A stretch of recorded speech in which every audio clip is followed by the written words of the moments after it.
Good afternoon. Well, we're back again for another week of, let's just talk about it. I do want to say that I really missed you all last week, and I'll tell you why I was out. I don't want to tell everybody all of my business because, sometimes people put you in a grave before you even at the hospital. But I'm happy to report that I had back surgery last week on the lower lumbar of my body, of my back. The surgery went extremely well, and I'm still recuperating, but I feel absolutely wonderful. For those of you who knew about it, I want to thank you for your prayers and thank you for your cards and your well wishes. I'd also like to take an opportunity to thank my board of directors for really being always there for me, always being there for me. So that was the reason I wasn't on last week. This week, I could not resist not being on for 2 weeks. But before I get into tonight's conversation, I want to talk about some very exciting things we're doing, And folks, we cannot do it without your help. The most exciting thing that is happening is that our organization, the foundation, has decided to develop an office of social justice, an office of social justice. And that office will deal particularly with ensuring that there is an awareness education throughout the country, particularly in Georgia, that trains people on not sensitivity, not to include me, not to be tolerating me, but to share a history of where we came from to where we are now. The goal is to heighten a sensitivity to survival and coping skills, and then to be killed, to be murdered, to be marginalized, and to be arrested because I'm poor has just a lot of social wrongs, So I'm very pleased to say that we have some upcoming partners that I'm very excited about. I'll reveal that later on, but I do want to share that we will start doing that training, virtual training throughout the state of Georgia. Really, anyone who wants to join in on it. You will not be getting on how to tolerate Black people or how to tolerate Hispanic people. You will not be getting how to include us and how to include brown people. What you're going to be getting is an historical perspective of what it was like coming from those African shores, the Middle Passage, losing millions of people, getting to these shores, enduring slavery, enduring civil rights movement, enduring name calling, slaughtering, rape, and so forth. The goal is to make sure that people in our country now see what we bring to the table. Not only did we endure that, but we helped build this country, and we deserve to be treated better. And I don't think that all people are bad. I don't believe that. I said a couple of weeks ago, I don't believe people are just born from their mother's womb being bad. All behaviors are taught. So just as bad behaviors and wrong behaviors are taught, they can also be unlearned. So our goal is to make sure that we make the country, anybody who wants to join in with us, to make them aware of the struggle that Black people have had coming to this country, and we didn't come willfully, and then we worked for over 400 years for free. So I want people to understand and become sensitive to that. I am also pleased to announce that we're working on a $1 million set of funds, and our goal is to provide many grants to organizations throughout the country who are willing to be trained by us and train the trainer programs. And those grants will range from $20,000 to $50,000. So we're very serious about this, and we're partnering with companies who are very serious about this. Not companies who just want to make a name for themselves and saying, okay, we were wrong, but we want to work with companies to help turn that wrong into something positive, and not just for us, but for future generations. So you can tell that I am ecstatic about this. I'm ecstatic, one, that we've formed this office, the Office of Social Justice, and we'll deal with the injustices across the country. And the training is really about understanding, understanding, and being aware of the struggle that Black people have had coming from the African shores until the United States, and what they've endured and what we've endured for over 400 years. So the season is right, the timing is right. I think the conversation is right. And so keep your ears and eyes open. My goal is to start launching these strategies and really start launching funding for organizations in September of this year. We're still organizing. Some of our corporate partners are still basically negotiating with us. And I'm sort of steadfast on this. I'm not really interested in what the corporations want. I think it's a time for healing in our country. I think it's a time for reckoning in our country. And I think it's a time for the true story to be told versus his story. It's time for a true story to be told versus his story. And it's going to better you, it's going to better the world, and it's going to better our country. And if not now, when? And if not you, who? So y'all be in prayer about that. The foundation is really on the roll, folk, and I'm really, really, really excited about that. So our marketing team has begun already to work on the verbiage, and we'll begin that verbiage out sometime this week through social media and everywhere else, and getting the packets ready so that corporations can know they can partner with us. You know, I'm going to stay on this for a little while, but I think it's also important that as companies begin to look at reputable companies, don't just choose an organization because they're Black. Choose an organization because they're genuine and they're sincere and they have a history of social change. You know, during this time now, everybody is wanting to become a social change agent because it's benefiting some people. This time around, I want to make sure that the true people who should benefit. I don't think that all white people are bad. I really don't. I don't think that all Black people are bad. Or I don't think that any nationality of all people are bad. I think that oftentimes we are ignorant to information, and we get information from a biased source and we run with it. And we run with it for generations. We run with it for generations. So I'm excited about this. Keep your ears and eyes open. And you can tell I'm overly joyed that Dr. Willie Miles Children's Foundation is now launching the Office of Social Justice to deal with the injustices that we and people of color have tolerated throughout the years. And it's part of our campaign to save a generation. Isn't that awesome? Well, I feel awesome. You know, I was trying to also sport a new look. I think I'm going back to the way I used to look. I'm trying to grow a beard so I can look graceful in my graying. Some of y'all know what I'm talking about. Graceful in my graying. So it's not that I forgot to shave. Y'all let me know what you think. I'm going to try this out for a little bit. It itches a little bit, but I'm going to try it out. And if it doesn't work for me, folk, I'm going back to shaving that face and having clean face and moving forward. Tonight's format is going to be a little bit different. I want more engagement from our audience. So tonight, what we're going to do, we're going to have you to be the guest in our box. And what does that mean? As I'll be talking about the topic tonight, if you want to come on live with me, just push join. I will then have you come on live with me and share your points of view regarding this topic. So I don't want people to be very, very wordy, and, you know, this is not a star search. It's information for our followers. So I want you to be very concise and have the questions that you have them available, and be willing to offer information for parents who are really struggling with this. The topic is, my kids are not talking to me. And oftentimes, parents take it personally. They said, my child didn't even talk to me about anything.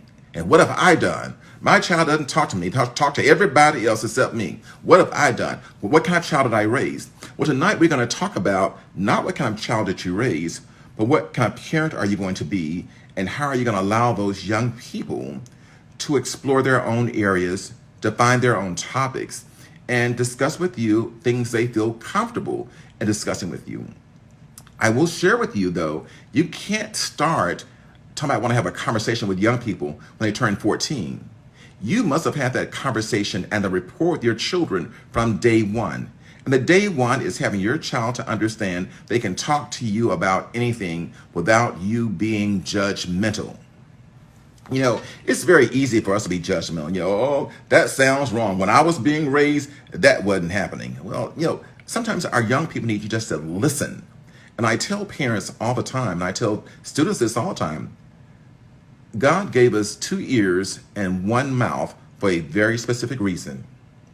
He gave us 2 ears and 1 mouth for one specific reason. And that one reason is so that we can do more listening than talking. We can do more listening than talking. So, how many of y'all are having some problems with your teens not talking to you? They come in the house, you say, "How you doing?" "Hey," and they run upstairs. And you don't see them anymore. At dinner time, they come down, you say, "You like dinner?" "Yep," get the food, and they eat. They're back upstairs, or they're downstairs, or they're outside. They're always moving, they're always busy. And for many of us, it causes some suspicion. We're saying, like, what are they doing? Why they can't stand to be in my presence? They must be doing something wrong because they can't stand to be in my presence for a few moments. Well, I don't believe in raising children with a suspicious eye. I do think it's important that we raise our children, letting our children know that we're going to monitor some of their behaviors because you're a parent and the child's important to you. And there are many things you know about this world that they don't know, So come out the gate. Guess what? I'm going to monitor some things that you're doing. And I'm not the private eye. I'm going to tell you what I'm doing. One, if you're bringing drugs in this house, I'm going to find out because guess what? I'm going to monitor your room. So if you know I'm going to monitor, don't bring drugs in. We're talking about some basic stuff, not basic things. If like borrowing people's clothing. I buy your clothes, so I know everything I bought for you. So you can't slip some clothes in here and think that I'm not aware. How many of y'all are having those kind of problems? The problems where your kids are not talking to you, or you've had those kind of problems where your children are not talking to you. So what I'm going to do is I'm going to place you in the box. If you want to make a response on air, you're going to push join the live conversation. I will then accept you and allow you to make comments so our other followers can hear you. So we can start right now if you like. The process is, if you want to join me live on this live stream, you're going to push join the conversation live. I will then accept, and you will be on live, and you and I will have a conversation, and our audience will be able to hear you. All right, so we gotta get started. It's amazing how youth are going to be youth. And my thought was actually to have a series dealing with how to deal with children developmentally. How to deal with children developmentally. And so my goal is to make sure that parents have a great understanding of how children think by age, by category, how they think by their stage of development. And it's very important that parents understand the children's stage of development.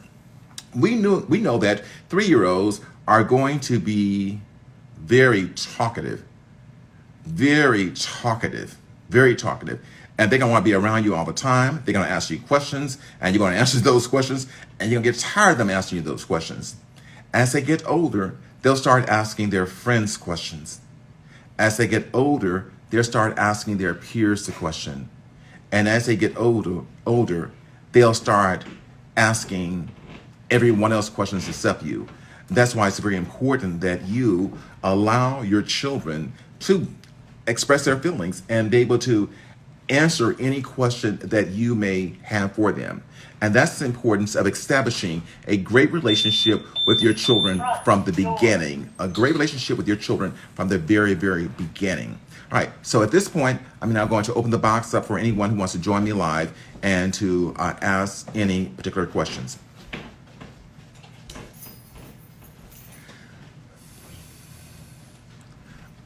All right, while you are deciding whether or not you want your 15 minutes of 15 seconds of fame, I'll continue talking about the developmental characteristics of our children and why it's important that you establish a rapport.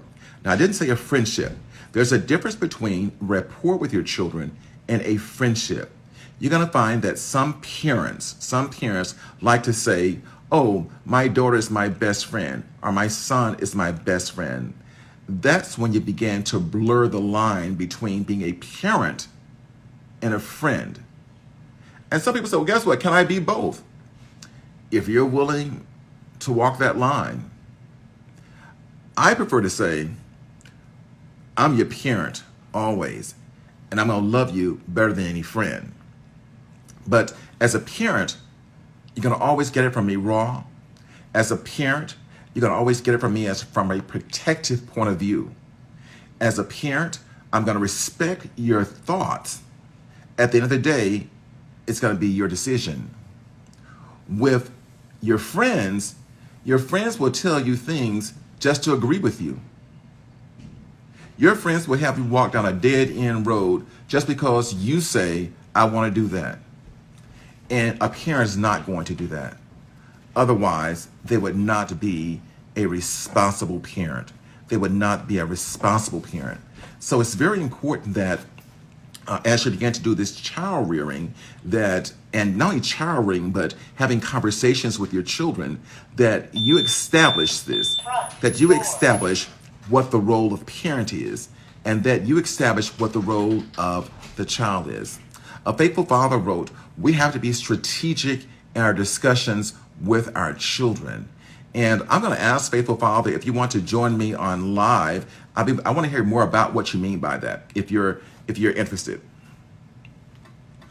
So if you'll just push join live, I'll click accept, and you can tell us what you mean more about that. That we have to be strategic in our discussions with our children.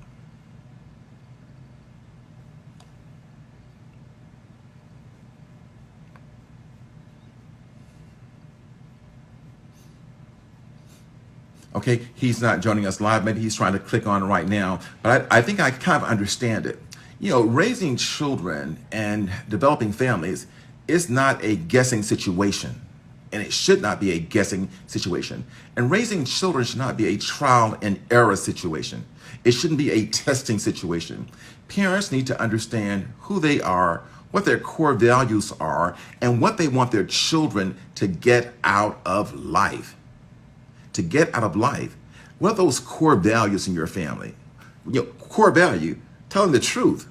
Core value, I'm not going to judge you.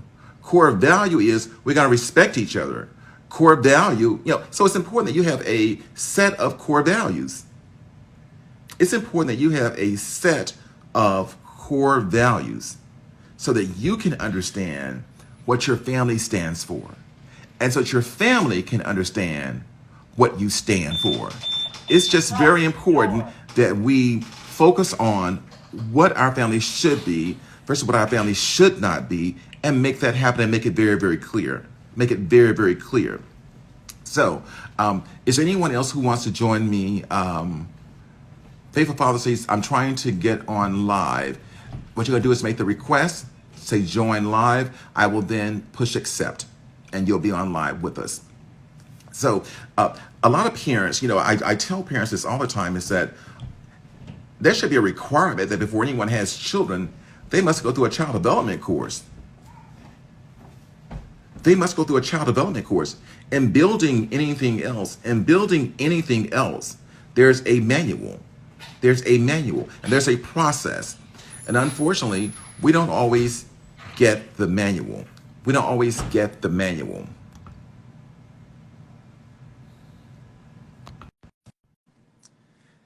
So I think it's important that we develop the manual. Now I'm going to share with you one thought I have. There is a thought about the manual. There is a manual that I raised my family by, and this is my beliefs. Now I'm not trying to apostolize to you all, but I just think that Bible serves as a guide for me. Faithful Father, you've been on with us before, so I'm glad you're back with us. So tell us what you meant by that. Doc, I think oftentimes we don't take advantage of the opportunities that we have to talk with our children. I mean, there are times when we looking at the stories, we looking at Tyler Perry, and our child is upstairs or wandering around the yard. Those are perfectly good opportunities that we can use to take advantage of to talk to them. Just like this. Just before you came on live, we had a family meeting at 6 p.m. Mm-hmm. So I'm trying to take advantage of this time that I have with the kids since they're out, since we're all home due to COVID-19. Right. So there's a responsibility on my part to engage them and not just on my terms. Right. So I had to call a meeting so everyone can get ready. So oftentimes we don't respect their time. So they say, well, if you don't respect my time, then I'm not going to respect your time when it comes time for me to have to talk to you. You see, that's a very, very good point. We don't respect our children's time, and we don't run our homes as businesses. In all businesses, there's set time for team meetings. The team meeting. Right. And the team meeting purpose is to make sure we're all on the same page and to make sure that everyone who's playing a part in this game understands the rules to the game. Right? Yes, that's right. When I was raising my children, I would have a family meeting every Friday afternoon. And then my purpose was different than yours. Steven, I didn't want my children to grow up talking about, oh, you liked him better, oh, he got better clothes. I didn't want that foolishness. Right. So I made sure that they had any concerns while they were growing up, that we discussed it while we were in that family meeting. Yeah. But Steven, guess what I found out, though? What? Those jokers still grew up even after the family meeting and said, you liked him better. Mine do it too. So I can't win. I tried and I couldn't win. But what you're saying is just so amazing that we have to. And the reason I wanted you to come on to this is because you mentioned the word strategic. And many times people think that raising children is haphazard. Oh, I don't know what I got, so I got to try to figure it out. You better have it figured out before you figure it out. Right. Yes. And one way of doing that, Stephen, you mentioned, you're sticking with your word. Your word was strategic.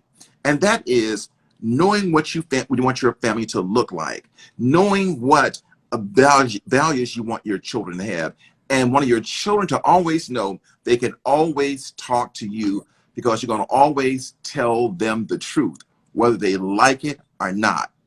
And I think you can agree with me, you may not agree, that oftentimes children don't want to talk to parents because the children hear their parents lie so much.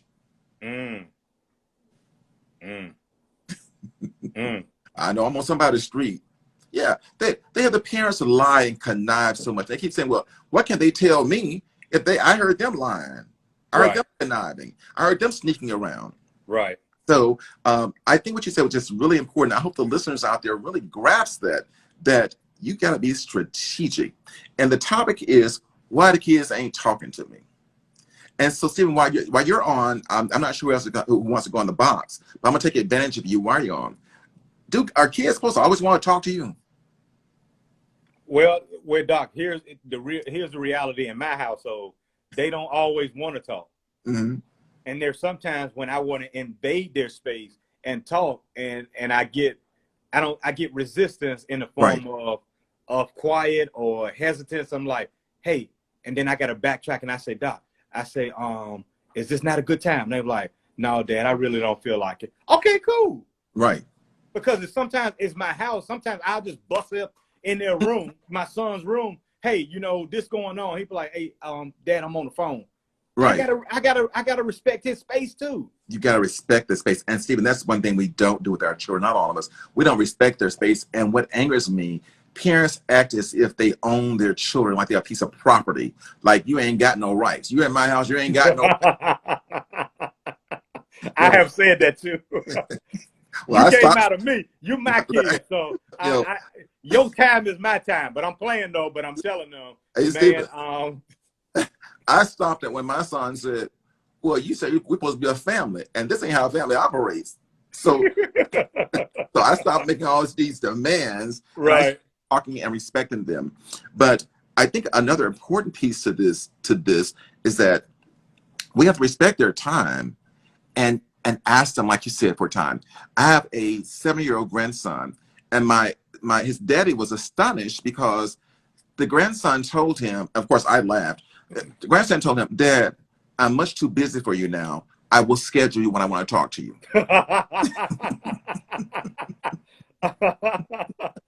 He's my dad. What have I created? I said, what you Right. created is a son that respects you, and he knows you respect time. Right. He said, right now is a bad time. I'm real busy, but I will schedule with you. Mm. And I think that's why, as parents, we have to, not be so authoritarian and always be in control, because we the grown folk. We the grown folks, so you do what I say do and when I say do it. Now, if I say I want to talk, get your butt off the phone and start talking. Right. But you'll find yourself talking to yourself. Right. Because all they're going to do is shut down. But Doc, what you said, your grandson said, I thought that was very wise. Mm-hmm. Now here's why it's wise. And Doc, I'm going to take your lead. And just because I'm a preacher, I'm not going to preach.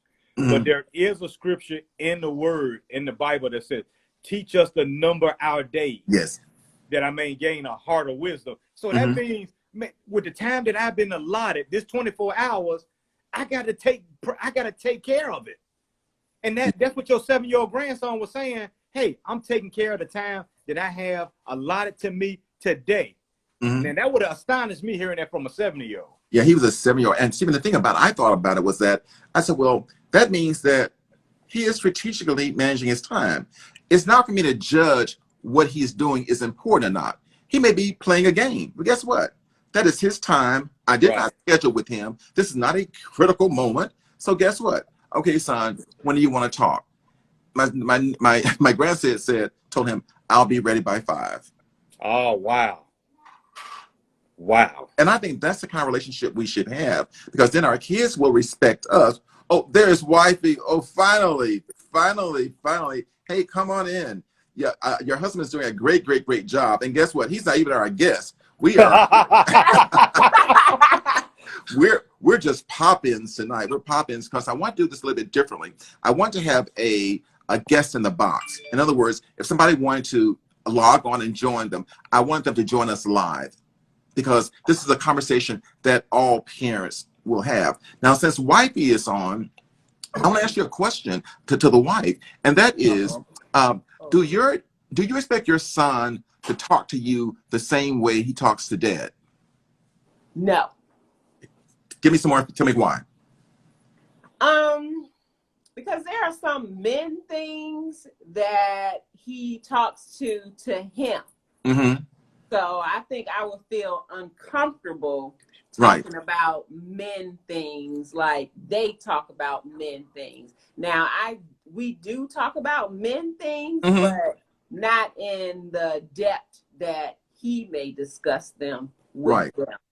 But have you heard... And I think he's more, I guess, more, what is it called? More respectful, mm-hmm. because mm-hmm. I am a mom. Right. So he doesn't communicate to me as much as he would communicate with his dad.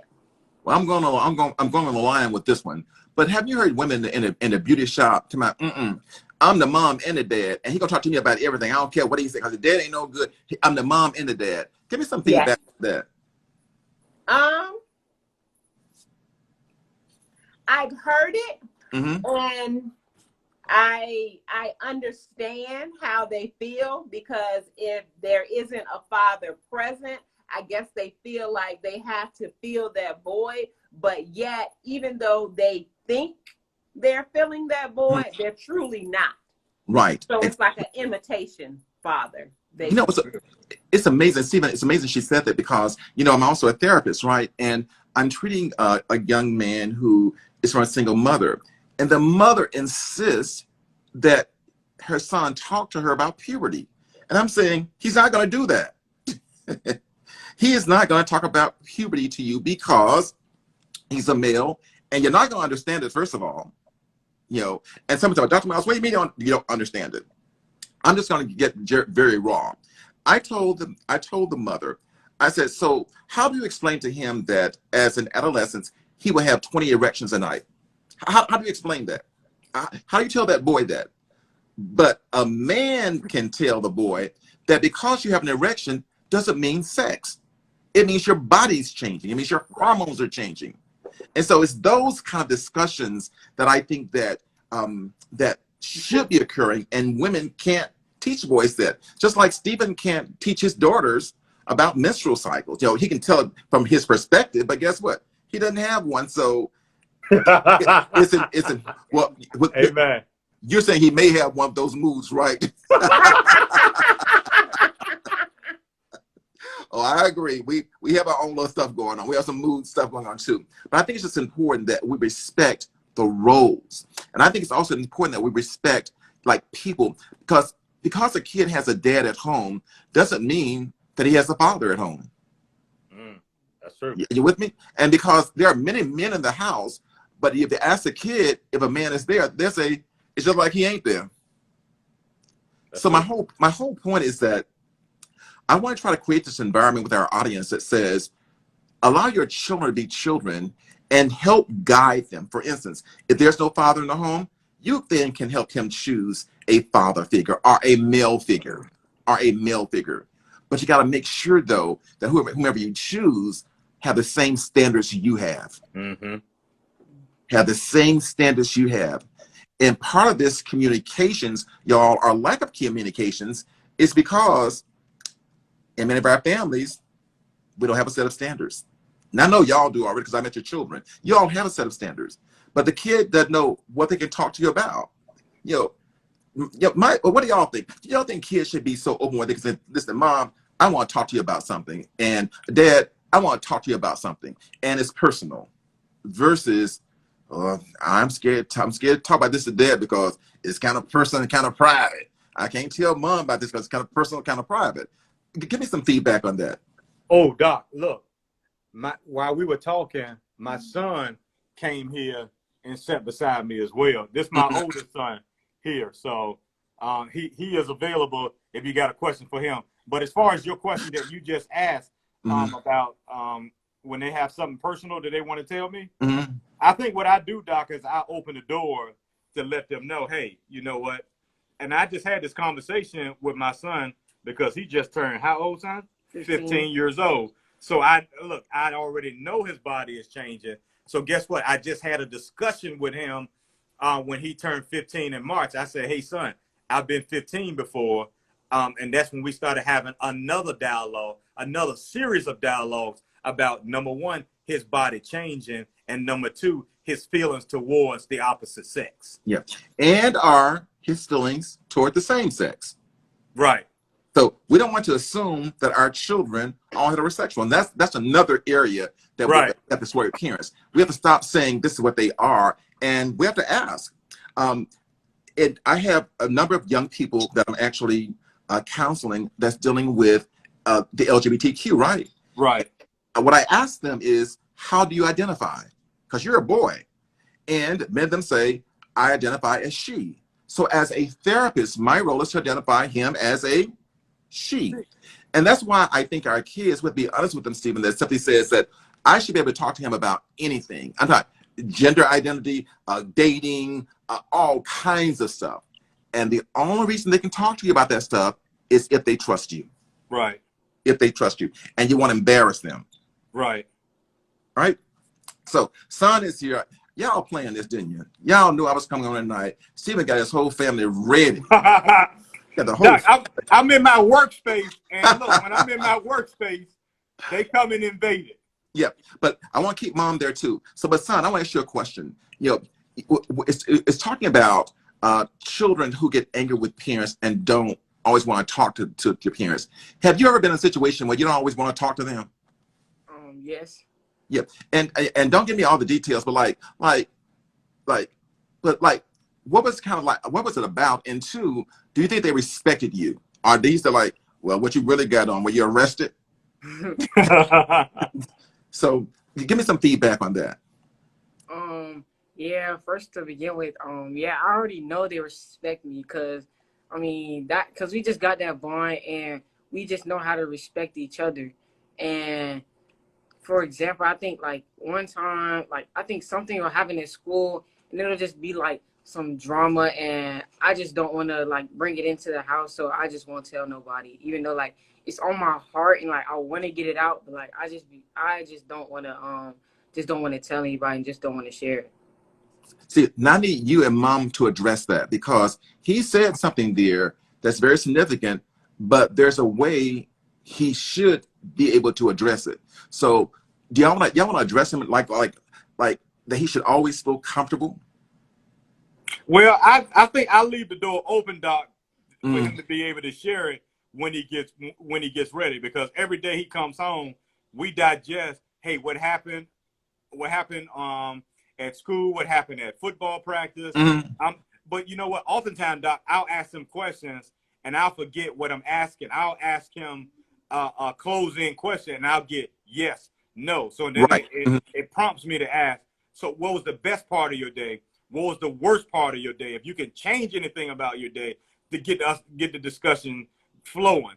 So sometimes I'll ask him a certain question. He said, I ain't have too good of a good day, Dad. Right. I don't feel like talking about it right now. Maybe Right. later. So that's my cue to come back. So I ask him, can I come back at 8 o'clock or would you rather me come back tomorrow? Yeah, you can come back at 8 o'clock. So Right. I'll leave the door open for me to come back and address it. Okay. Where's mom at? Actually, she had to leave. She had to leave. All right. So let's keep rolling then, because okay. Stephen, I think we can agree though that when our children tell us to wait, now they may say wait, but we going crazy. Oh Lord, what am I waiting on? What have they done? He got an anxious dad. He know he got I'm very anxious. I know I say be anxious for nothing, but that's what I struggle with, being anxious. One of our listeners wrote, letting them decide when to share is a sign of respect. That's good. Letting them is a sign of respect. And the person wrote, I'm a mom. And Stephen, and to your son, it's not just allowing them to know when your camera's off you. Yeah. It's not just knowing that they can respect you, and you respect them, but it's also giving them the room to grow. Yes. Giving them the room to grow. I tell parents in parent training sessions that it's important that you have an established relationship with your children where you can talk about anything. Nothing's embarrassing. And Stephen, one of the biggest things that boys have an issue with men, and I suspect the same thing goes on with girls, but I do believe that women handle it better than we do. Boys do not talk to their dads about relationships. Do not talk about relationships. They prefer to get Joe Blow on the street who gives them wrong information about sexuality, about dating, about a whole plethora of things. And I'm saying that, as you said, if we bring the topics up and they're normed, the child then knows that, guess what?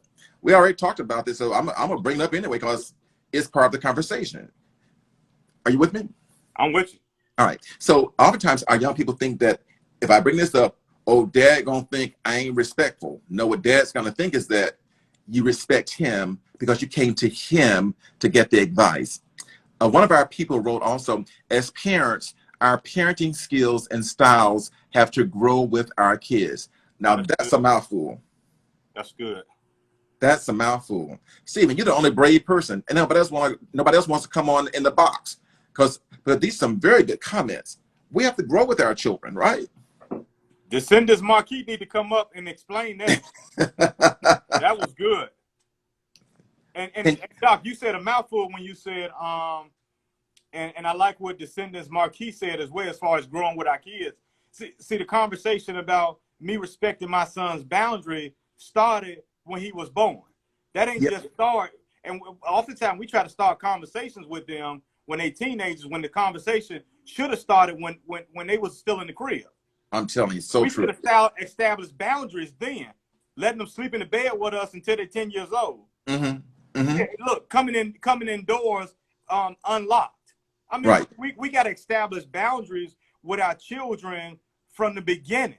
So that me and my son able to talk very openly and transparent. Why? Because it started when he was a baby. But also what you did, you set the boundaries. Yes. You set the boundaries. We can talk about anything, but guess what? My door is closed. Don't just walk in my bedroom. You knock and wait till I say come in. And that's part of this communications thing. This is part of the communications thing. And I will do the same thing for you. I will knock on your door before I enter it. Some parents believe that it's my house. I'm paying the mortgage, so I'll come into any room I want to come in, whatever time I want to come in. And if you don't like it, get out. But the whole point, it shouldn't be that way. We got to Right. respect our children, because when we respect our children, I just believe they'll turn around and they'll respect us. Someone wrote, I submitted the request to be live. I don't see the request. Let me see. To be live, this is a Descendants Marquis. Hey, do this for me again. Submit again. And Stephen, you log off and see if I can get her on. Okay. And I want you to come back, though. Hello, how are you? I'm well, and you? Hey, yeah, Mr. Stephen and I, we just had to make sure we hear what you had to say, because what you said was powerful. So share that with our audience again. Well, a lot of what you all were saying is very true. You know, we have our kids and they're little, but your parenting skills and styles have to grow with them. They change. You know, we have to respect them as individuals from the beginning. So much of what you said is true. Don't make assumptions about who they are, who they're not. Right. I can tell you that I think my son said to me around the age of 10 or 12, just because you're my mother doesn't mean you know me. And so I took that literally, and I said, you know, he's right. And so I began to get to know him. You know, again, we think as parents, these are mine, I know you, blah, blah, blah. Right. And I would ask him things, you know, what do you, you know, how do you feel about this? Do you like that? I mean, I literally set out to get to know him as an individual, because the baby that you knew, perhaps through elementary school, grows up. And if they aren't comfortable sharing, and you don't make the effort to actually get to know them as people, I think that's how we end up with adult children who become estranged. He made a very good point. It was shocking to hear, but I listened and I responded accordingly. So, and now that I have two adults living at home, as you all were saying, your first thought is my house, my rules, same with time, but they are adults. They've been away from home for a number of years, you know, in college. And so now it's a different, different skills and different strategies to be an effective parent. Right. You know, you can be that old school parent, but to be an effective parent, it's another matter. Yeah. Someone just wrote, just because you're my mom doesn't mean out there. And just the other day, I had to say, you know, you're right. I do need to advance, be willing to grow and learn from them, because they know my music, but I don't know theirs. I want to interject, because I think I want to stick with that thing you just said. Powerful. Humble Songbird just joined us. He's one of the young men that I mentor and love him to life. But what you said to me really struck a chord with me. Because you're my parent, don't mean you know me. That's what he said to me. Now that's powerful. Yep, I remember the spot, driving down the street and where we were. He was, you know, he was in the front seat. I don't remember what led to that. Probably one of those, you know, I'm your mama kind of things, and I knew this and I knew that. To know. I love it. Get to know him. That was my thought. Okay, good point. Let me get to know you.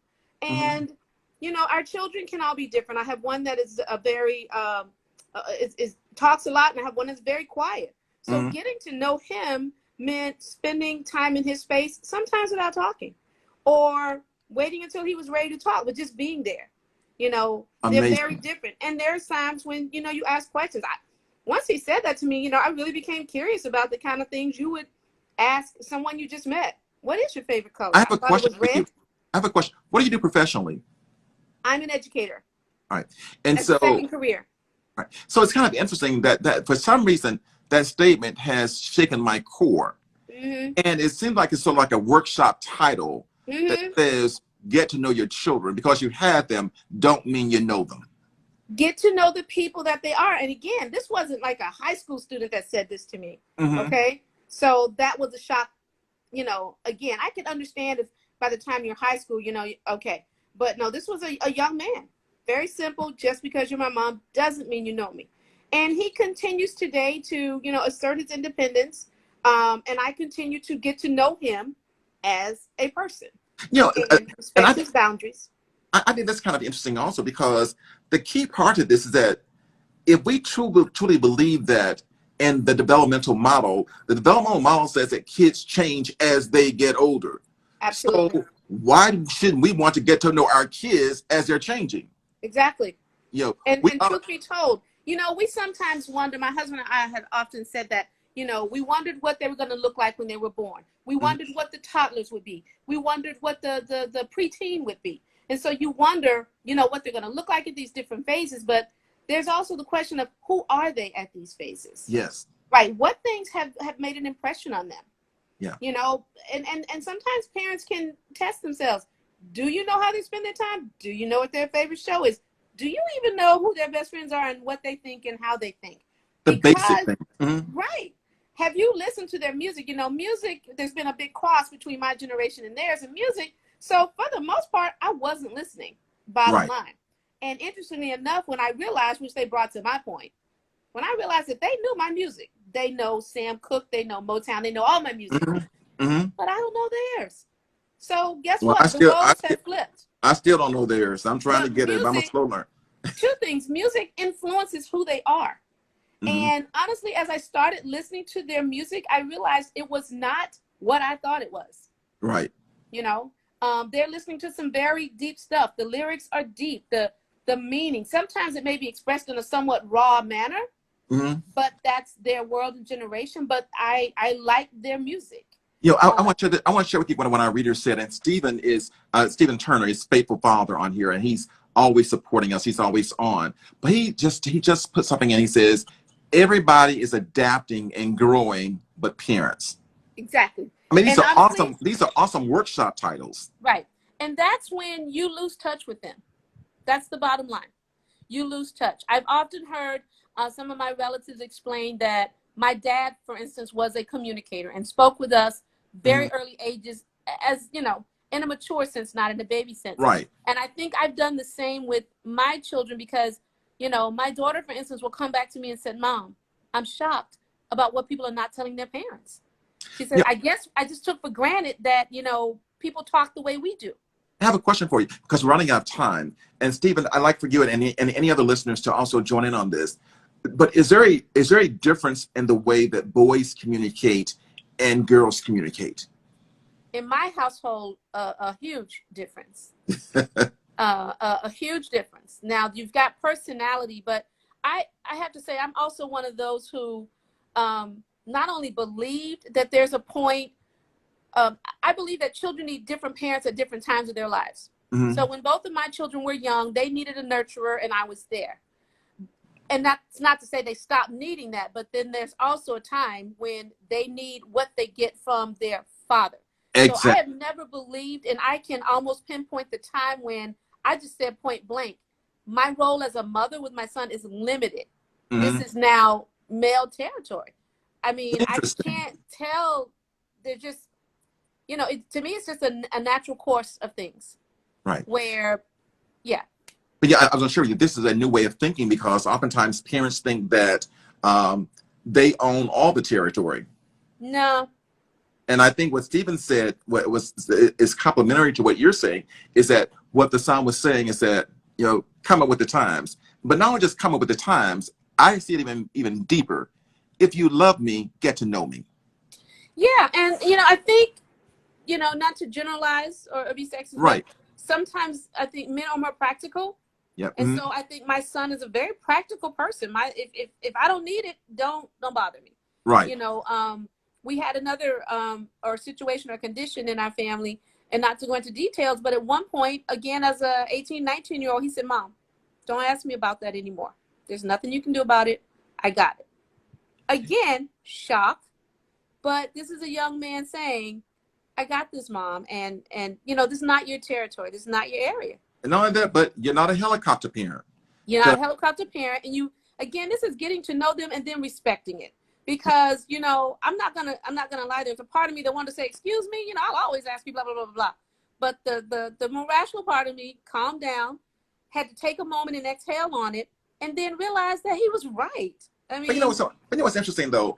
I just think that as parents, we got to stop feeling so in control of everything. Or trying to be in control. And stop thinking we got all the answers. Exactly. Because we just don't. They live in a different world. And here's the other thing. It's a testament to how you've raised them. Do we not raise them to be independent? That's the whole goal. Do we not raise them to think for themselves? It's Right. just that he had to say to me, Mom, Hey, you know, I I'm do want 18, to. I'm 19, I got this. I want to read another comment that a parent wrote. She said, "This is so interesting, especially since I just graduated foster care classes. I want to first of all commend you for graduating foster care classes, Yes. but I think that it's these kind of topics that parents need to hear, because this thing about raising children ain't no game, and Right. it ain't no dress rehearsal. And our topic was, my kid don't want to talk to me. Should I take it personally? And the answer is, don't take it personal. Right. Because if you start taking it personal, you'll start thinking that it's about you. Hey, listen, folks. And your child will be able to tell. But what I also think, I put this in the comments earlier, I think parents have to realize that who that preteen or teenager or young adult is starts in adolescence. You know, they're watching us long before we realize it. We're setting patterns long before they start playing out. And Okay. so again, if you're communicating with a young child, explaining things and talking and having conversations, it continues. All right. But you can't wait until they're... My time is running out. My clock is saying I got a few minutes left before it cuts off on me. But Okay. Just give me a closing word, like in a few words or so. What would you tell parents about children who don't want to talk to them? And you got like about 20 seconds to do that. I'll use my son's words. Take the time to get to know them. That'll help you understand why, and it'll help you better guide them. Okay, great. Folks, I really hope you all enjoyed this format of Open Box. I think I'm going to do this again. I really enjoyed having the various perspectives, and I want to make sure we get more viewers on so they can share their perspectives, because we are a village trying to help each other. Hey, listen, folks, we're going to see you next week, but don't forget the awesome things that we're being engaged in. We've established an Office of Social Justice at the foundation, and we're going to start funding agencies between $20,000 and $50,000 starting in September this year. So keep that in mind, keep our emails listing, and keep your eyes open. Before it cuts off on me, you're wonderful. I respect y'all. I'll see you next week. Thanks. Thank you. All of you. Love this platform. Thank you. Thank you. All right, Stephen, thank you also. Goodbye.